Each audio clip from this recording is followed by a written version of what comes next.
Hello everyone, welcome to my channel civil service mania. आज नई topic के साथ जिसमें हम पढ़ेंगे एरोमेटिक प्लांट्स के बारे में। ये लेक्चर नंबर 15 है, हॉर्टिकल्चर एंड लैंडस्केप गार्डनिंग की। ये हमारा जो सीरीज़ चल रहा है, तो आज हम पढ़ेंगे एरोमेटिक प्लांट्स। एरोमेटिक प्लांट्स क्या है? वो एक aromatic plants are prized for their fragrant essential oils. Aromatic, ये नेम ही इटसेल्फ बोल रहा है कि ये जो प्लांट होते हैं इससे हमें फ्रेगनेंट मिलती है, अरोमा क्रिएट करती है ये प्लांट। तो एसेंशियल ऑयल के माध्यम से या फिर उसके जो वेरियस प्लांट पार्ट्स होते हैं, जैसे कि फ्लावर्स हो गया, लीव्स हो गया, फ्रूट्स हो गया, बार्क हो गया, इसकी हर एक पार्ट जो होती है, पार्ट से हम किसी ना कुछ तरह से फ्रेगनेंस अरोमा मिल सकता है हमें, या फिर हम उसको परफ्यूम इंडस्ट्री में यूज़ कर सकते हैं, अरोमा थेरापी कर सकते हैं, या फिर फ्लेवरिंग इंडस्ट्री में यूज़ कर सकते हैं। जैसे कि मान के चलिए आप वनीला यूज़ करते हैं डिफरेंट फ्लेवरिंग करने के लिए, देन बस जो बिरयानी वगैरह बनाते हैं उसमें भी फ्लेवरिंग करने के लिए हमें अरोमा प्लांट्स की यूज होती है। तो अरोमेटिक जो प्लांट्स होते हैं उनके ऊड भी काफ़ी सारे यूज होते हैं, जैसे कि सैंडल की ऊड हम यूज़ करते हैं डिफरेंट पूजा पर्पजेस के लिए, और कॉस्मेटिक्स में भी बार्क, जैसे कासिया, हम दालचीनी वगैरह यूज़ करते हैं बार्क उसका। फिर फोलिएज, लेमन ग्रास, इसको भी हम काफ़ी सारी चीज़ों में यूज़ करते हैं, कॉस्मेटिक्स में, खाने के लिए भी, या फिर डिफरेंट जो परफ्यूम इंडस्ट्री में भी यूज होते हैं, मस्किटो रिपेलेंट में भी यूज होते हैं। आगे जाकर हम पढ़ेंगे डिटेल्स इसके बारे में। फ्लावर्स जैसे कि जास्मीन भी अरोमेटिक प्लांट के हिसाब से जाता है।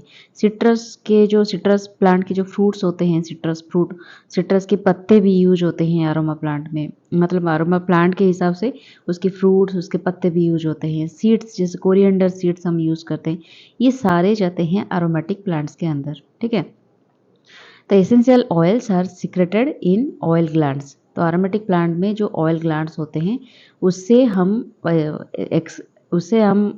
बनाते हैं एसेंशियल ऑयल्स। ठीक है, तो एसेंशियल ऑयल्स को डिफरेंट तरीके से यूज़ किया जाता है। तो अरोमेटिक प्लांट्स क्या है इसके बारे में हम चलिए पढ़ते हैं। तो नेक्स्ट स्लाइड में हम बताएंगे what are aromatic plants. Aromatic plants contain fragrant compounds. जो प्लांट में कुछ फ्रैग्रेंट कंपाउंड होते हैं जो कि आगे जाकर हमें बहुत सारी मदद करते हैं। बेसिकली क्रिटिकल ऑयल्स जो होते हैं उनको बोलते हैं एरोमेटिक प्लांट्स। इसके जो ऑयल्स होते हैं वो ओडोरस होते हैं। ओडोरस मतलब उसमें बहुत एक स्मेल होते हैं। बहुत सारे प्लांट में थोड़े स्मूथ स्मेल होते हैं, किसमें बहुत मतलब बहुत कड़ा स्मेल होता है। ठीक है, रिस्की एट रूम टेम्परेचर में अगर आप रखोगे तो ये रिस्की है, वो वोलाटाइल भी हो सकता है, कभी कभी इन्फ्लामेबल भी हो सकता है। Hydrophobic and highly concentrated compounds. हमें जो मार्केट में मिलती है जो भी चीज़ें, वो कंसनट्रेटेड नहीं होते, डाइल्यूटेड होते हैं। कंसनट्रेटेड फॉर्म को हम यूज ही नहीं कर पाएंगे। बहुत सारे ऐसे कंसनट्रेटेड फॉर्म है जो काफ़ी हद तक हमें नुकसान पहुंचाएंगे। ठीक है, ये हाइड्रोफोबिक होते हैं। हाइड्रोफोबिक मतलब पानी से दुश्मनी निभाते हैं, मतलब पानी के ऊपर ये तैरते हैं। जैसे ऑयल हमारे होते हैं, वेजिटेबल्स ऑयल वगैरह में यूज़ करते हैं, उसी तरह से हाइड्रोफोबिक मतलब पानी के ऊपर ये तैरते हैं। ठीक है, पानी में घुलते नहीं है ठीक से। तो हॉटस्पॉट कौन है? हॉटस्पॉट मतलब कौन कौन सी ऐसी एरिया है हमारे इंडिया पे जहाँ पे एरोमेटिक प्लांट्स उगते हैं? Western and eastern Himalayas. ठीक है, ये हिमालयस का एरिया जो है western and eastern Himalayas. Northern eastern state, ये जो हमारा नॉर्थ ईस्टर्न स्टेट हो गए यहाँ पे।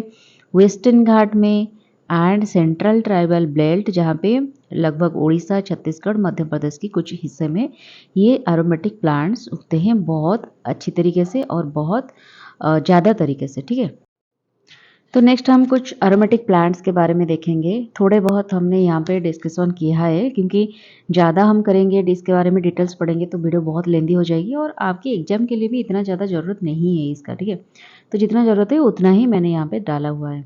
तो लैवेंडर बहुत ही एक इम्पोर्टेंट एरोमेटिक प्लांट है, renowned for its calming and relaxing aroma. बहुत सारे घर में जो सेंटेड पर्पज़ के लिए यूज़ किया जाता है, हाउस फ्रेशनर के लिए, हम लैवेंडर और जैस्मीन और कभी कभी रोज, लेमन ग्रास, ये सारी चीज़ों का हम इस्तेमाल करते हैं।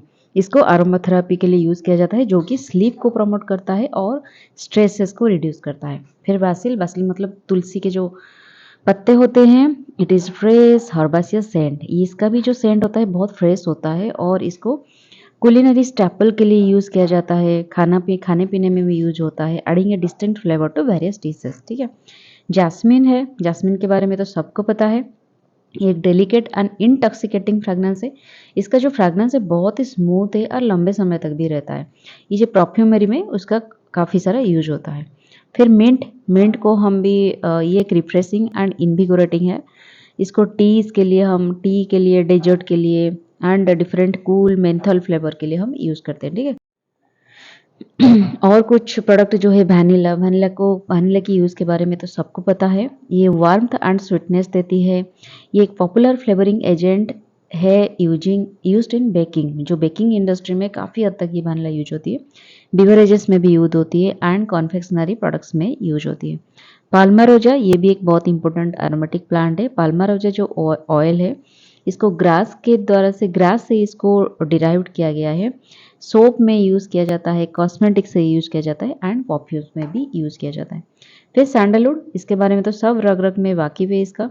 ये एक rich woody scent and used in aroma therapy में यूज होता है, परफ्यूम में भी एंड कार्विंग में भी। ये सारे चीज़ों में सैंडलवुड यूज होता है।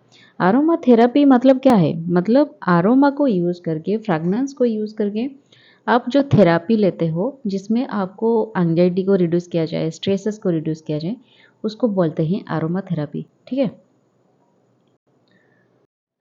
और कुछ भी एरोमेटिक प्लांट्स है जैसे वेटिवर, फिर पाटचौली, रोज, लेमन ग्रास, ये सारी चीज़ों भी हम यूज़ करते हैं एरोमेटिक प्लांट के हिसाब से। सिट्रोनेला, ये भी एक बहुत इंपॉर्टेंट प्लांट है which is used as natural insect repellent. Lemon grass को भी इंसेक्ट रिपेलेंट के हिसाब से यूज़ किया जाता है।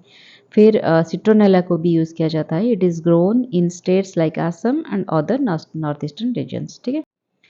नेक्स्ट हिस्ट्रिकल सिग्निफिकेंस देखेंगे, एरोमेटिक प्लांट कहाँ से आई, मतलब इसके बारे में हमको कैसे पता चला। एक फेमस चाइनीज ट्रैवलर थे जिनका नाम था फाहिन।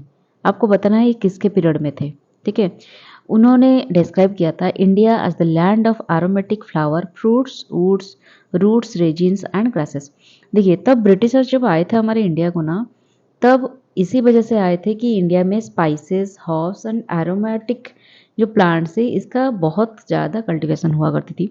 इसके बारे में इनको अच्छी खास से पता था। इंडिया के आसपास जो भी कंट्री थी उससे भी, तो जब जाभा, सुमात्रा, ये सब एरिया भी, तो इसी वजह से ब्रिटिशर्स और जो वेस्टर्न साइड के जो भी यूरोपियन कंट्रीज थी, वो धीरे धीरे आए थे यहाँ पे ट्रेडिंग पर्पजेस के लिए। लेकिन जब देखा यहाँ की रिच कल्चर, रिच सब कुछ रीच है, मतलब वेल्थ में भी रीच है, इकोनॉमिकली बहुत स्ट्रांग है, फिर इसकी क्लाइमेट, इसकी एनवायरनमेंट बहुत अच्छी है, तो लोगों के ऊपर भी राज करना बहुत आसान होता है। तो इसी वजह से बहुत सारे फैक्टर्स हैं जिसके वजह से वो यहाँ पे आकर हमारे ऊपर रूल करने लग गए हैं। ठीक है।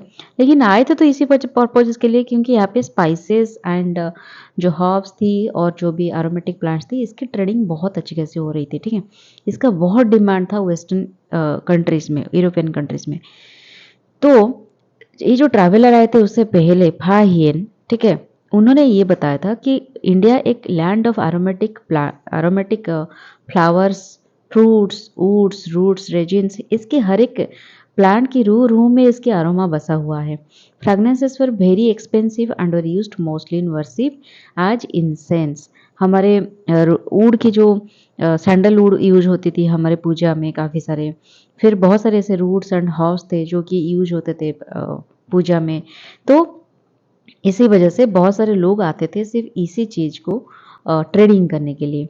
एंशिएंट इंडिया के पीरियड में परफ्यूम्स एक बहुत इंपॉर्टेंट ट्रेडिंग का माने एसेट माना जाता था। दे वर कॉल्ड गंधिकास। ठीक है।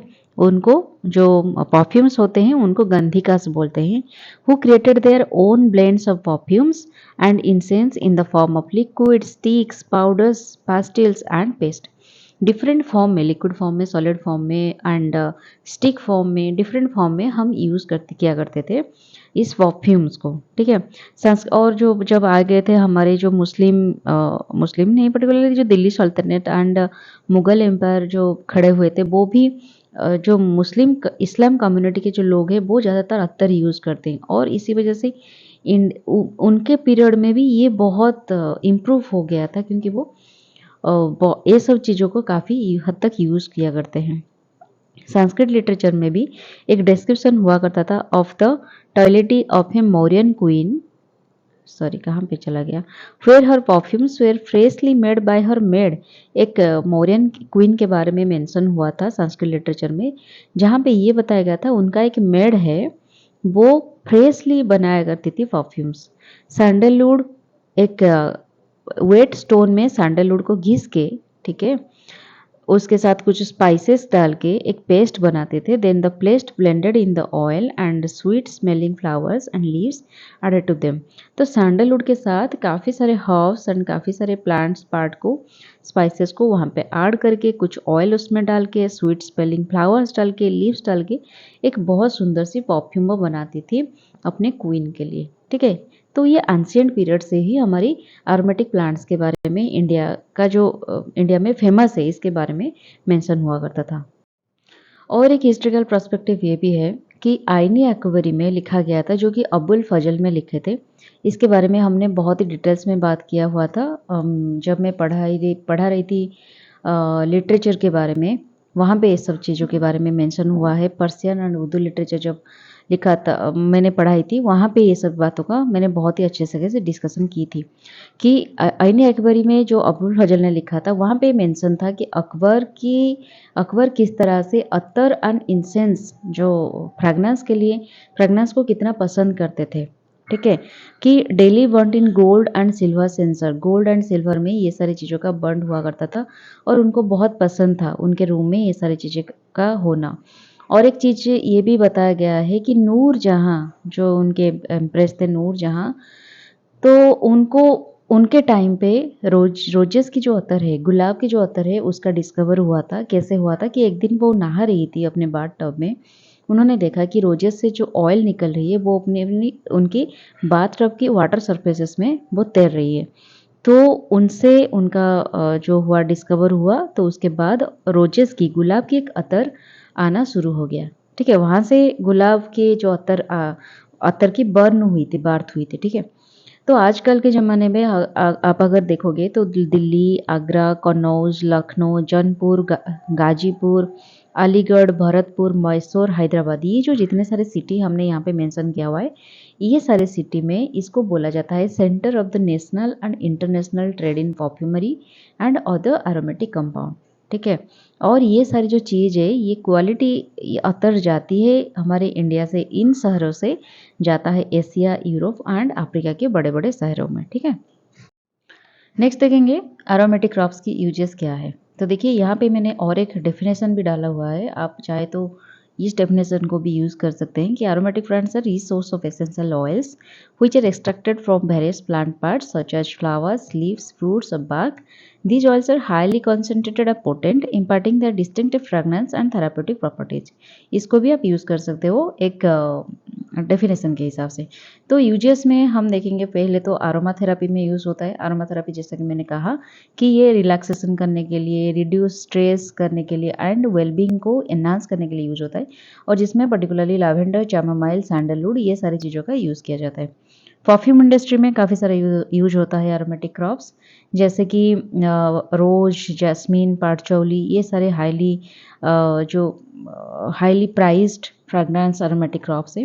फ्लेवरिंग इंडस्ट्री ये होता है कि जहाँ पे हम खाने में इसको ज़्यादातर यूज़ करते हैं, बिवरेजेस इंडस्ट्री में यूज़ करते हैं। ये फ्लेवर देता है फूड को। इसमें हम लेमन, पेपरमिंट, वैनिला, ये सारी चीज़ों का काफ़ी हद तक यूज़ किया करते हैं। इसके और कुछ एडिशनल यूजेस भी है, जैसे कि हम फार्मास्यूटिकल में यूज़ करते हैं, ड्रग इंडस्ट्री में इसको यूज़ किया जाता है। काफ़ी सारे ड्रग्स वगैरह होते हैं जिसमें एरोमेटिक प्लांट्स की भी यूज होती है। मैन्युफैक्चरिंग पेस्टिसाइड एंड डिसइंफेक्टेंट्स की भी मैन्युफैक्चरिंग में इसको यूज़ किया जाता है, क्योंकि इसमें थोड़ा एंटीफंगल प्रॉपर्टीज़ होता है, एंटीसेप्टिक प्रॉपर्टीज़ होता है, इंसेक्टिसाइडल प्रॉपर्टीज़ होता है। जैसे कि example citronella and lemon grass को इस सारी चीज़ों में यूज़ किया जाता है, जिसमें इंसेक्ट रिपेलेंट होते हैं। अब अगर लेमन ग्रास ऑयल को या फिर सिट्रोनेला ऑयल को लगा देते हैं घर में, जो डिफ्यूजर में डाल के, तो काफ़ी हद तक मॉस्किटो भी नहीं आते घर में। ये सारी चीज़ों का प्रैक्टिस हम करते हैं एज यूजुअल नॉर्मल घर में। और ओडर के लिए हम लेमन ग्रास को भी यूज़ करते हैं, सिट्रोनेला यूज़ करते हैं, वेटिवर यूज़ करते हैं। जैसे कि आपको पता है घर में हम लगाते हैं आर्टिफिशियल, उसको क्या बोलते हैं, जो पाउचेस में आता है एक सेंट की तरह, ये सब तो इसी लैवेंडर फ्रेगनेंस की होती है।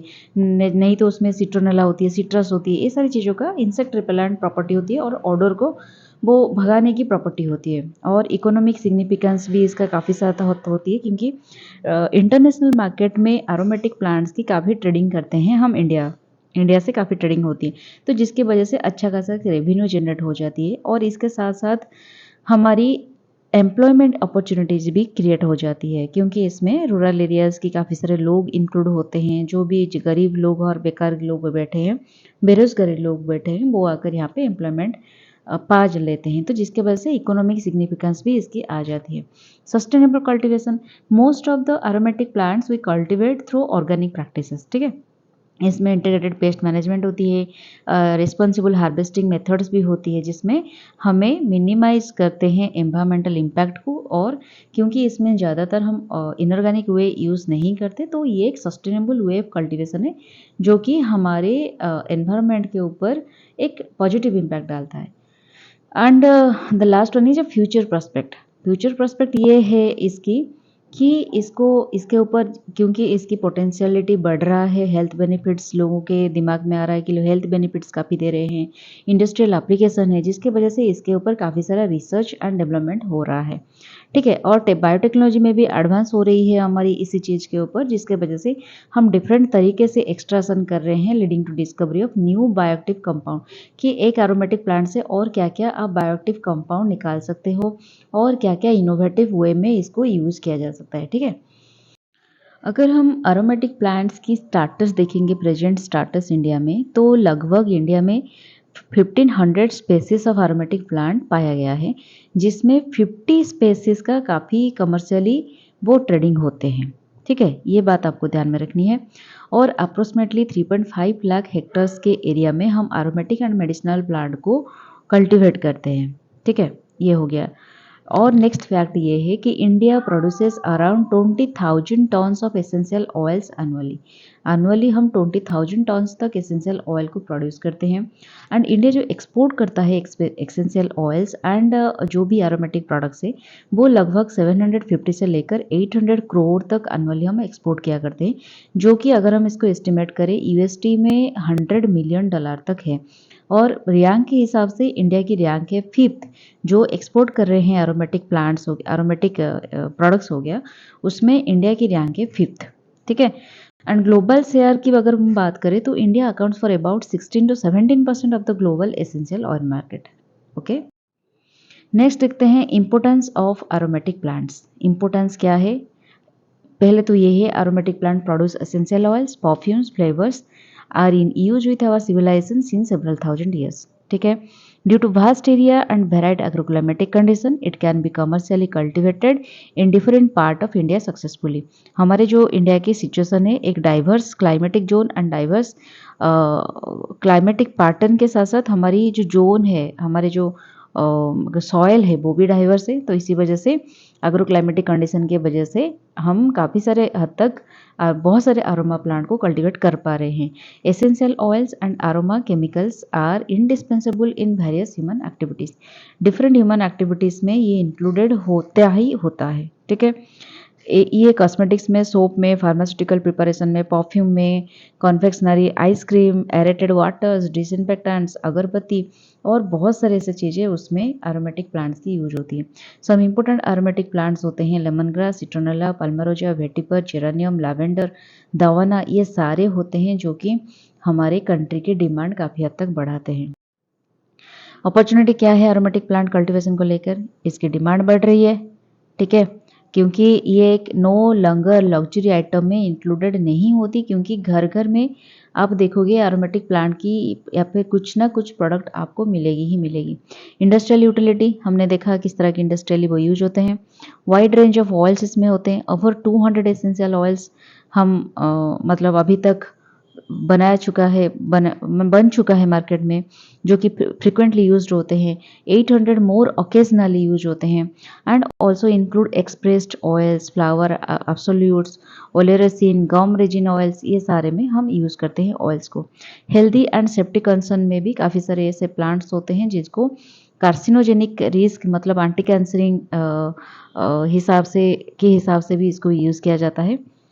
फिर एनवायरमेंटल बेनिफिट्स इसका ये है क्योंकि हम इसको ऑर्गेनिक वे में यूज़ कर रहे हैं, जिसका एक सस्टेनेबल तरीके से हम इसको उगा रहे हैं और इसी वजह से एनवायरमेंट के ऊपर ये कोई भी बैड इम्पैक्ट नहीं डल रहा है और ये एनवायरमेंट को फ्रेशन कर रहा है and come from renewable resources. ठीक है, रिसर्च एंड नेचुरल अल्टरनेटिव्स भी है। इसका अपॉर्चुनिटी ये है कि demand for naturals increasing are synthetic so limitations. Synthetic जो चीज़ें हम यूज़ कर रहे हैं वो इसका हमारे हेल्थ के ऊपर, एनवायरनमेंट के ऊपर क्या नेगेटिव इम्पैक्ट पड़ रहा है सबको दिख रहा है। इसी वजह से सब ना डाइवर्ट हो रहे हैं, शिफ्ट कर रहे हैं अपने इंटरेस्ट नेचुरल चीज़ों के बारे ऊपर। इसी वजह से नेचुरल अल्टरनेटिव को लेकर अपॉर्चुनिटी इसमें काफ़ी हद तक आगे है, मतलब ज़्यादा है। अरोमा थेरेपी धीरे धीरे ग्रो कर रहा है। डिफरेंट हम थेराप्यूटिक मतलब चीज़ें ले रहे हैं ताकि हम नेचुरल वे में किस तरह से हील कर पाए, इसके ऊपर धीरे धीरे बढ़ रहा है awareness. Eco friendly pest control में हम सिंथेटिक चीज़ों को यूज़ ना करके नेचुरली कैसे हम एसेंशियल ऑयल को यूज़ करके इंसेक्टिसाइडल इफेक्ट ला सकते हैं घर में, इसके ऊपर भी इसको देख कर ही इसके अपॉर्चुनिटी काफ़ी हद तक आगे हैं।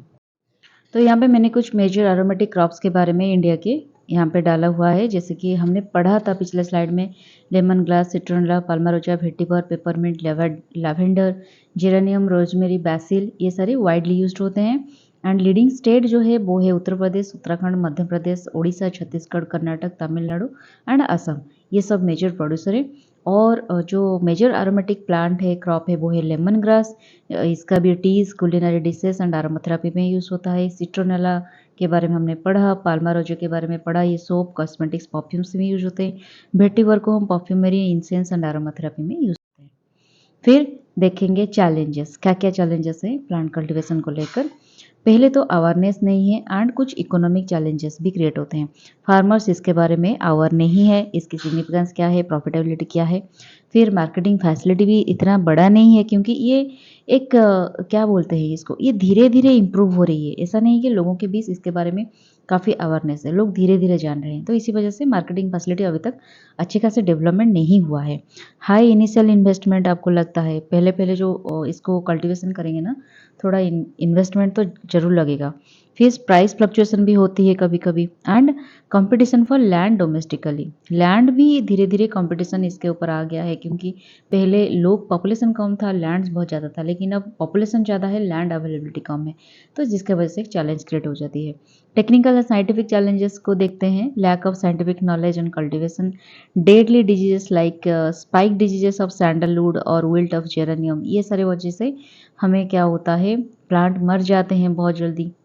Lack of germplasm collection and maintenance, हमें इसकी अच्छी खासी वेराइटी नहीं मिल पाती, जो हायर लेवल के जो वेराइटी होते हैं उसको हम नहीं मिल पाती, जर्म प्लाज्म कलेक्शन नहीं कर पाते और मेंटेनेंस भी इसका अच्छे खासे लगते हैं। लार्जर क्वांटिटीज़ रिक्वायर्ड होते हैं हमें कल्टीवेशन करने के लिए, एक्सपोर्ट करने के लिए। एंड टेस्टिंग फैसिलिटी की भी लैक अच्छी खासी नहीं है इंडिया में। और मार्केट ह्यूमन रिसोर्स की अगर बात करें, उस चीपर सिंथेटिक सब्सटीट्यूट हमें मिल जाते हैं। अगर हम देखेंगे कुछ ऐसे प्रोडक्ट जो कि नेचुरल तरीके से आए, आजकल के ज़माने में ना जो ऑर्गेनिक वे है जिसमें आपको पैसे की ज़्यादा ज़रूरत नहीं पड़ती, उसकी जो डिमांड है वो ज़्यादा है। आप देखो ऑर्गेनिक तरीके में आप क्या यूज़ करते हो, एक प्लांट में अगर वेजिटेबल्स आते हो आप उसमें खाद डालते हो, काऊ डंग डालते हो और मैन्योर डालते हो, ना कि फर्टिलाइजर पेस्टिसाइड डालते हो। तो वहाँ पे कितना इनपुट लगता होगा। लेकिन वो जो मार्केट में जब आ जाता है तो उसका जो क्या होता है, उसका जो रेट होता है ना, वो इनऑर्गेनिक से 2 गुना 3 गुना ज़्यादा होता है। तो इसी वजह से सिंथेटिक सब्स्टिट्यूट हमें चीपर रेट में मिल जाते हैं, लेकिन ऑर्गेनिक चीज़ें ना, बहुत जो नेचुरल चीज़ें होती हैं ना, उसका रेट काफ़ी सारा ज़्यादा होता है। डेप्थ ऑफ ट्रेंड पर्सनल हमें नहीं है हमारे पास। स्किल डेवलपमेंट की ज़रूरत है हमें। मार्केट एक्सेस की इश्यूज़ है हमारे पास। Initial reluctance to transition from traditional crop मतलब लोग जो स्टेपल फूड करते हैं, फूड ग्रेन्स करते हैं, वेजिटेबल्स करते हैं, वहाँ से हटकर उनको रिस्क लेने की आदत नहीं है हमारे लोगों को, तो उससे हटकर हम एक एसेंशियल एरोमेटिक प्लांट को कल्टीवेशन करें जिसके बारे में लोगों को अच्छी खासी नॉलेज नहीं है, तो लोग जैसा अडॉप्ट नहीं कर पाते, तो इसी वजह से काफ़ी सारे चैलेंजेस के हमें सामना करना पड़ता है। तो नेक्स्ट हम देखेंगे गवर्नमेंट इंटरवेंशन क्या है फॉर सपोर्टिंग एरोमेटिक प्लांट्स। तो पहले तो ये है नेशनल मेडिसिनल प्लांट बोर्ड, जिसके बारे में हमने ऑलरेडी पिछले ये जो मेडिसिनल प्लांट मैंने पढ़ाई थी वो उस वक्त सब कुछ मैंने इसके बारे में पढ़ाया हुआ था। ये प्रमोट करता है cultivation, conservation, sustainable use of aromatic and medicinal plants across India. ठीक है। नेशनल आयुष मिशन ये भी प्रमोट करता है, प्रोवाइड करता है dedicated support for aromatic and medicinal plants cultivation and processing. फिर CSIR आरोमा मिशन एक 2016 ऑनवर्ड्स ये बनाया गया था। तो promotes large scale cultivation of aromatic crop. उसके बाद प्रोवाइडिंग प्लांटिंग मटेरियल प्रोवाइड करता है, ये डिस्टिलेशन यूनिट्स भी प्रोवाइड करता है। डिस्टिलेशन यूनिट क्या है कि जो भी एरोमेटिक प्लांट्स आता है इस यूनिट में, इसमें डिस्टिलेट होके डिस्टिलेशन प्रोसेस अंडरगोज करके आपको जो एसेंशियल ऑयल्स वगैरह निकलता है इसके माध्यम से ही निकलता है, इसके साथ प्रोसेसिंग होके एंड उसके बाद मार्केट लिंकेजेस भी प्रोवाइड करता है। ये 850 हेक्टर कवर करता है in Orissa alone till 2023 with 22 distillation units. इसके बारे में हम आगे पढ़ेंगे डिटेल्स में। Mission for integrated development of horticulture MIDH जिसका शॉर्ट फॉर्म है, ये भी सपोर्ट करता है फ्लोरिकल्चर और aromatic as part of comprehensive horticulture development. ठीक। फिर नेक्स्ट हम आएंगे CSIR आरोमा मिशन के ऊपर। ये आरोमा मिशन है क्या, जो कि एक रूरल इकोनॉमीज को ट्रांसफॉर्मिंग करता है। इसकी की ऑब्जेक्टिव यही है कि aims to increase farmer income, farmer की इनकम इंक्रीज हो जाए to a through a high value aromatic crops, जिसका आप 30,000 से लेकर 60,000 फॉर हेक्टर फॉर ईयर आपकी इनकम होना चाहिए। इसकी यही एम है, इसी एम के साथ ये काम करता है। थर्ड फेज इसका लॉन्च हो चुका है on 4 June 2023 at lavender festival in Bhaderwah Jammu and Kashmir में। ठीक है। Plans to bring additional 30,000 hectare under cultivation. तो ये अभी तक 30,000 हेक्टर को अभी तक इसमें हम कल्टीवेशन के अंडर लाने के लिए प्लान कर रहा है। Will help produce 700 tons of essential oil for perfumery, cosmetics and pharmaceutical industries. तो ये सब उसका टारगेट है, जिसको आप देख सकते हैं। आपकी अगर आंसर राइटिंग में आए तो आप इस पॉइंट्स को डाल सकते हैं। Expected to generate business of at least 200 crores, 200 crores तक ये बिजनेस जनरेट कर पाए, इसका यही एक्सपेक्टेशन है। और ये अभी तक 45,000 स्किल्ड ह्यूमन रिसोर्सेज को डेवलपमेंट करना, ये भी उसका एम है for planting material multiplication, distillation and value addition under skill India. Skill India की जो स्कीम है, उस स्कीम के अंडर ह्यूमन रिसोर्स को, स्किल्ड ह्यूमन रिसोर्स को डेवलप कर पाए, ताकि हमें प्लांटिंग मटेरियल मल्टीप्लिकेशन कर पाए, हम डिस्टिलेशन यूनिट में उनको काम में लगा पाए एंड वैल्यूएशन कर पाए। तो इसका जो सोशियो इकोनॉमिक इम्पैक्ट है वो है, इसके द्वारा बेनिफिट हुए हैं over 25,000 farming families indirectly and directly 25,000 farming families इसमें बेनिफिट हो चुके हैं। ये 10 to 15 lakh man days of employment दे रहा है इन रूरल एरियाज में and provide assured benefits to farmers in vulnerable regions like Vidarbha, Bundelkhand, Gujarat, Marathwada, Rajasthan, Andhra Pradesh and Orissa. ये सब रूरल एरिया में ये एक अश्योर्ड बेनिफिट्स दे चुका है फार्मर्स को, जो लोअर इनकम में जी रहे थे और उनकी लाइवलीहुड बहुत लोअर डिमांडिंग थी। ठीक है।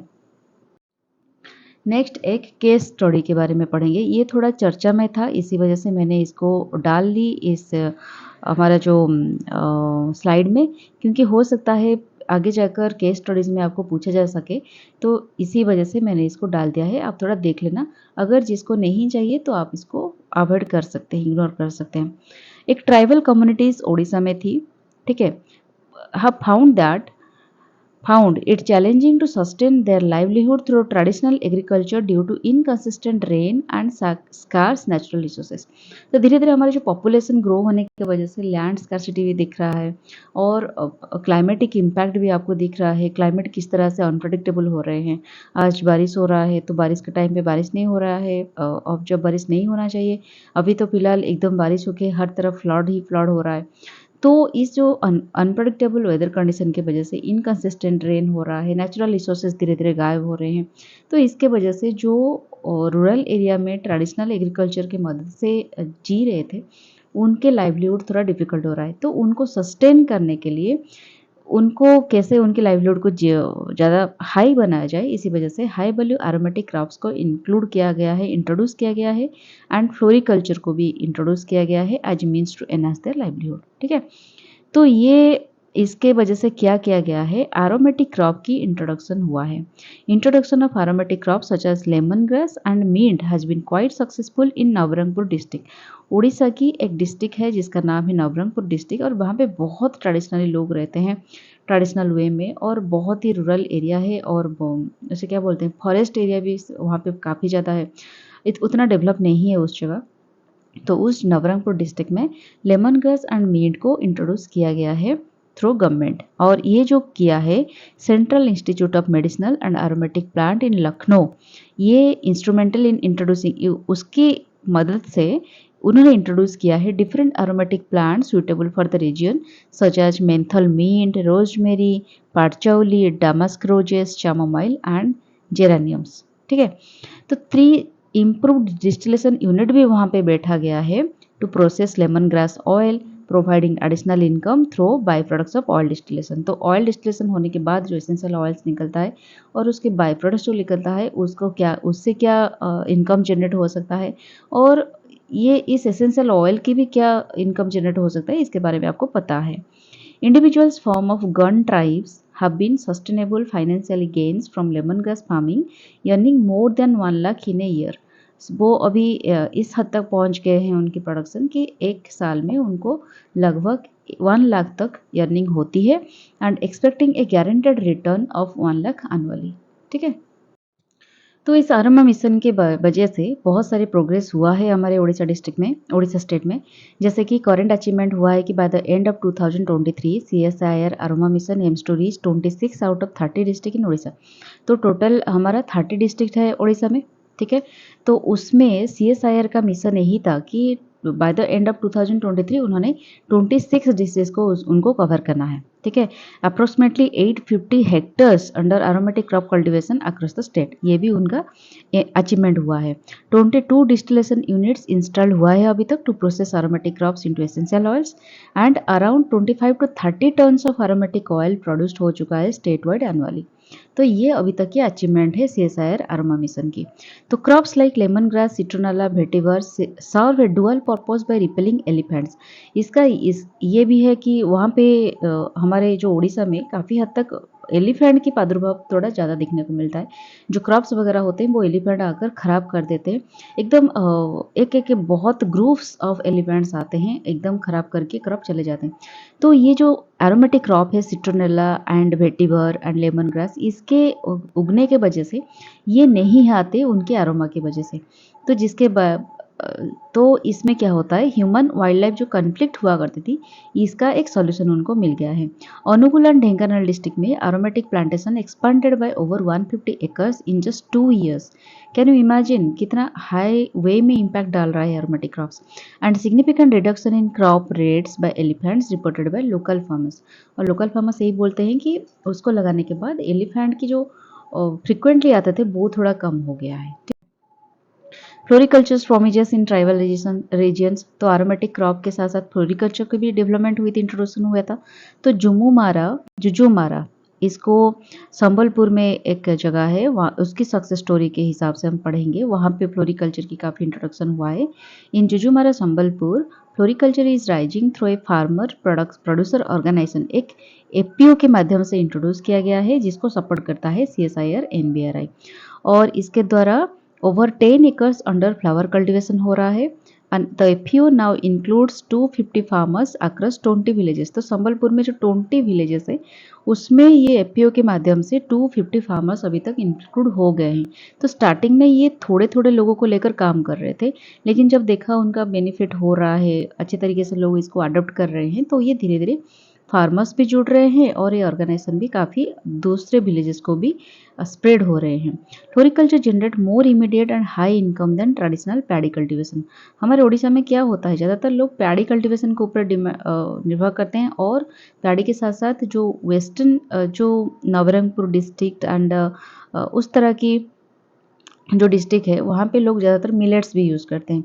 लेकिन उसके बाद उनको जो पल्सेस हो गया, काफ़ी सारा क्रॉप्स जो हाईली बेनिफिशियल क्रॉप्स है, कैश क्रॉप्स है, उनको वो ज़्यादातर उगाते नहीं हैं। तो इसी वजह से उनको हाई इनकम क्रॉप्स के इंट्रोडक्शन होना वहाँ पे बहुत ज़रूरी हुए। तो उनके प्रॉफिट्स एक्सीड कर गया है पर एकड़ 1 लाख रुपीज़ के हिसाब से, कंपेयर टू पैडी में 40,000 उनको मिल रहा था, लेकिन यहाँ पे पर एकड़ उनको 1 लाख तक मिल रहा है। तो कितना बेनिफिशियल ये क्रॉप है। इकोलॉजिकल इंटीग्रेशन क्या हुआ है, एपिकल्चर, वहाँ पे बी कीपिंग को भी इंट्रोड्यूस किया गया है एज ए कॉम्प्लीमेंटरी एक्टिविटी। अगर फ्लोरिकल्चर करोगे और साथ में बी एपिकल्चर भी कर रहे हो, ये एक बहुत बढ़िया आइडिया होता है आपकी मतलब जो हॉर्टिकल्चरल जो क्रॉप्स है, आपकी क्रॉप पैटर्न को एनहांस करने के लिए, आपको आपकी इनकम सोर्सेज को एनहांस करने के लिए। इसके द्वारा क्या होता है, इकोलॉजिकल सस्टेनेबिलिटी भी मेंटेन होता है while providing additional income. Okay. और एक होता है kewra, kewra value chain in Ganjam. Ganjam में केवड़ा जो प्लांट होता है उसको भी, जो उसको बोलते हैं पांडानस, ठीक है। इसका भी काफ़ी हद तक प्रमोशन हुआ है। केवड़ा ऑयल जो होता है, इसका एसेंशियल ऑयल की काफ़ी प्रमोशन होता है। आई मीन इसके एसेंशियल ऑयल काफ़ी बेनिफिशियल है हमारे कंजप्शन यूटिलाइजेशन के लिए, ठीक है। तो 800 लाख तक केवड़ा ऑयल प्रोडक्शन हो रहा है, pure essential oil. Annual production of केवड़ा अतर भी लगभग 20,000 लाख तक प्रोडक्शन हो रहा है। केवड़ा वाटर, इसका भी एक फ्रेगनेंट वाटर है, डिफरेंट पर्पजेस के लिए यूज़ किया जाता है। 50,000 लाख तक केवड़ा वाटर को भी प्रोडक्शन हो चुका है अभी तक। एंड एनुअल टर्नओवर लगभग 120 करोड़ से भी ज़्यादा इस केवड़ा प्रोडक्ट से हमें मिलता है। The project aims to empower marginal farmers specially by utilising unused land for inclusive cultivation and entrepreneurship. जो एरिया में ज़्यादातर क्रॉप्स नहीं, स्टेपल क्रॉप्स नहीं लगते, जो वेजिटेबल्स फ्रूट्स ये सब नहीं लगते, जो अनयूटिलाइज्ड होकर रहा है जो लैंड, उस लैंड में वो क्या करते हैं, इस केवड़ा प्लांट को कल्टीवेशन करते हैं, जिससे उनको हाई बेनिफिट मिलता है। Berhampur university initiated 5.5 lakh research project 2024 में दिखा गया है on kewda cultivation and its potential for climate resilient small scale industries. Okay. Future potential and pilot projects. क्या क्या फ्यूचर पोटेंशियल है एरोमेटिक क्रॉप को लेकर। इसका यही फ्यूचर है कि the national botanical research institute, another CSIR laboratory, has been credited with introducing these crops and there is a huge demand for aromatic plant in the market. तो धीरे धीरे डिफरेंट रिसर्च इंस्टीट्यूट के द्वारा different laboratory भी यहाँ पे introduce हो रहा है, बनाया जा रहा है, ताकि एरोमेटिक प्लांट की मार्केट डिमांड थोड़ा हाई बन सके। कोटिया कोरापुट पायलट प्रोजेक्ट जो बन रहा है इन उड़ीसा, एक कोटिया कोरापुट डिस्ट्रिक्ट में जगह है। A pilot under ORMAS and CIMAP choose 6 tribal women to grow chamomile on 2 acres. नवंबर 24 में ये एक उनकी एक्सपेरिमेंटल बेसिस में उन्होंने इसको इंट्रोड्यूस किया, जिसके द्वारा क्या हुआ, फार्मर अर्न करे अभी तक 200 each processing into chamomile oil, जिसका मार्केट प्राइस लीटर के हिसाब से 40,000 रुपीज़ है। कितना, एक chamomile को एक बहुत बढ़िया क्रॉप है, फूल है, ये फ्लावर है, और इसकी भी काफ़ी सारा मेडिसिनल पर्पस में इसको यूज़ किया जाता है, जो एक हायर इनकम पोटेंशियल भी ऑफर करता है। तो इसका एक फ्यूचर पोटेंशियल काफ़ी हद तक हाई है। ज्योग्राफिकल एक्सपेंशन क्या है, only 13 district of Orissa have been covered so far, अभी तक कवर्ड किया गया है, और ये इंडिकेट करता है potential for future expansion across remaining districts. Okay. Then central institute of medicinal and aromatic plant, जिसको CIMAP बोलते हैं, और इसके बारे में ये एक ये एक ऑर्गेनाइजेशन है, इसके बारे में भी हमें पढ़ना है, क्योंकि एरोमेटिक क्रॉप में पढ़ा रही हूँ मैं। मुझे लगता था कि इस क्रॉप के रिलेटेड जो भी इंस्टीट्यूशन है या फिर जो भी चीज़ें हैं, मैं एकदम एक ही कंटेंट में, एक ही वीडियो में आपको बता दूँ, ताकि दूसरे आपको कोई कुछ ढूंढना ना पड़े। ठीक है, आपको अगर नहीं चाहिए ये सारी चीज़, आप स्किप कर करके आगे देख सकते हो। ठीक है, तो इंस्टीट्यूशनल प्रोफाइल क्या है, इसको एस्टेब्लिश किया गया था 1957 में। ये एक मल्टी डिसिप्लिनरी स्टडीज इंस्टीट्यूट है of council of scientific and industrial research, CSIR India के। इसका एसेंशियल फोकस है on exploiting the capacity of medicinal and aromatic flora, ठीक है, MAP जिसको बोलते हैं। इसका हेडक्वार्टर है लखनऊ में विथ रिसर्च फैसिलिटीज़। उसकी डिफरेंट डिफरेंट जोन भी है, ब्रांचेस जैसे कि बेंगलुरु में है, हैदराबाद में है, पाटनगर में, पंतनगर एंड पुरारा। और CSIR CIMAP होम से national gene bank on MAP। ये जो मेडिसिनल एंड एरोमेटिक प्लांट की फ्लोरा की जो भी चीज़ें जीन बैंक है ये कैरी करता है, ठीक है। Engage in multi disciplinary tremendous research in agricultural, biological and chemical science and lengthening technologies and offering to the growers and marketers of MAP। तो जो भी मेडिसिनल एंड एरोमेटिक प्लांट की रिसर्च कर रहे हैं या फिर ग्रो कर रहे हैं या फिर उनको उस रिलेटेड जो भी इंफॉर्मेशन चाहिए वो सब कुछ प्रोवाइड करता है ये इंस्टीट्यूशन।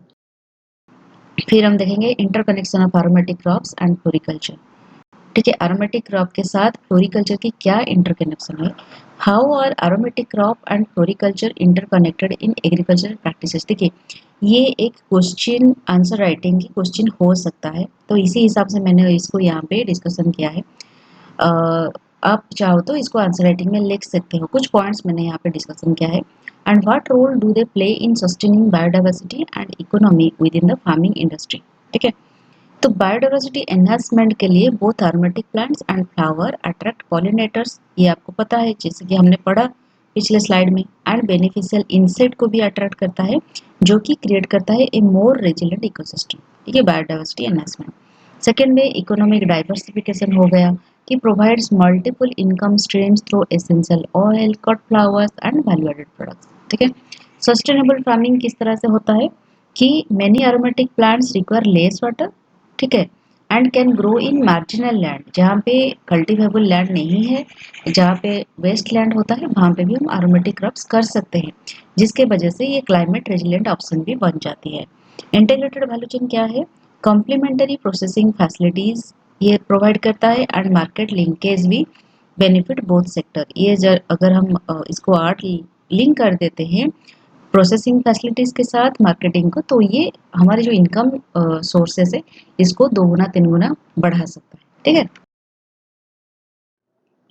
फिर लास्टली हम देखेंगे इन कंक्लूजन जो कि है India with its rich biodiversity and traditional knowledge holds strategic position in the global aromatics plant sector with government support through missions like Aroma Mission, promotion of value addition and farmer training. Aromatic crops can become a key driver of rural income, tribal livelihood security and export growth while aligning with global demand for natural products. जिसको समझ में नहीं आया थोड़ा क्या मैं समझा दूं कि ये एक रिच बायोडाइवर्सिटी, इंडिया एक रिच बायोडाइवर्सिटी है और इसके पास काफ़ी सारा ट्रेडिशनल नॉलेज भी है, तो ये एक स्ट्रैटेजिक पोजीशन होल्ड करता है ग्लोबल एरोमेटिक प्लांट सेक्टर में। अगर हमें गवर्नमेंट सपोर्ट मिल जाती है through mission like aroma mission and value addition को प्रमोशन करने के लिए कुछ गवर्नमेंट सेक्टर सपोर्ट मिल जाए हमें एंड फार्मर ट्रेनिंग के लिए भी सपोर्ट मिल जाए, तो ये जो एरोमेटिक क्रॉप है ये एक की ड्राइवर बन सकती है रूरल इनकम के लिए, ट्राइबल लाइवलीहुड सिक्योरिटी के लिए एंड ग्रोथ को भी जो एक्सपोर्ट करे एक्सपोर्ट की ग्रोथ को भी बढ़ा सकता है while aligning with global demand for natural product, ठीक है। कॉम्प्रहेंसिव पॉलिसी सपोर्ट नीडेड, इसमें वे फॉरवर्ड में हम लिख सकते हैं क्या क्या पॉलिसी सपोर्ट हमें नीड कर सकते हैं हम। Subsidies for initial investment and infrastructure के लिए, training in new agricultural technique के लिए क्योंकि हमारे पास स्किल्ड मैन पावर नहीं है, assistance in building robust supply chains, इसका भी लिया के हमें, इसी वजह से वे फॉरवर्ड में हम इसको यूज़ कर सकते हैं। मार्केट लिंकेज हमें डेफिनेटली चाहिए एंड प्राइस स्टेबलाइजेशन मैकेनिज्म भी चाहिए। रिसर्च एंड डेवलपमेंट काफ़ी हद तक चाहिए डिजीज मैनेजमेंट के लिए। तो aromatic plants offer a valuable alternative to traditional farming while providing solution to human wildlife conflicts and creating sustainable livelihood for tribal communities, इसको भी आप कंक्लूजन में ऐड कर सकते हैं, ठीक है। तो इसके साथ हमारा एरोमेटिक प्लांट्स बहुत अच्छे तरीके से कंप्लीट हुआ। तो कैसा लगा मुझे जरूर कमेंट बॉक्स में बताइएगा। Stay tuned with my channel for the next video. Tata bye bye and take care.